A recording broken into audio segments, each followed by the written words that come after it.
ละครับสวัสดีทุกคนนะครับดูครับผมนี่ครับภูเก็ตแบบนี้เลยครับดูด้านโน้นครับฟ้าสว่างดีมากนะฮะแต่พอดูด้านนี้โน้นครับตกหนักเลยครับโอ้โหสำหรับวันนี้นี่เป็นแบบนี้มา2 รอบเลยตกหนักเลยหนักมากครับแล้วมันแรงกว่านั้นนิดเดียวดู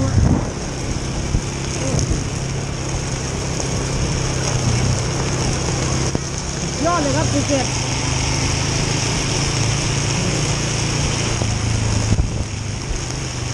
เป็นเกาะเล็กๆครับแต่ว่าฝนตกไม่เคยทั่วเลยจริงๆ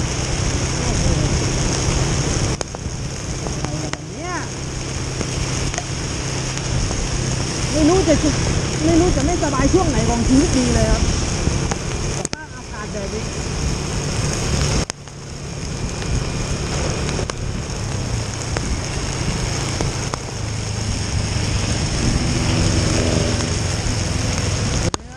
ฝั่งนู้นแบบดูแดดครับผมแดดดีมากแต่ฝั่งนี้ดูครับเมฆฝนลงแบบหนักเลย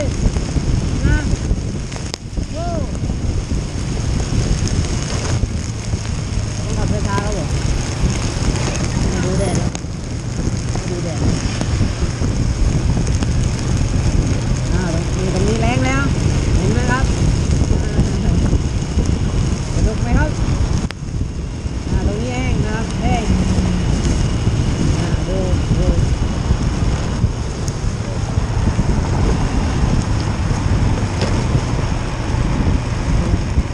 แห้งสนิทครับ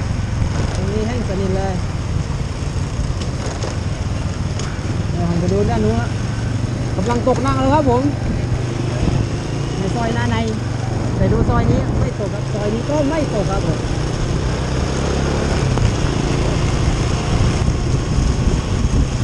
สำหรับคนที่เดินทางไปทำงานนี่แบบ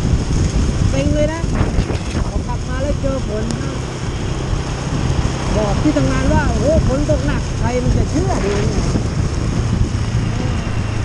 จริง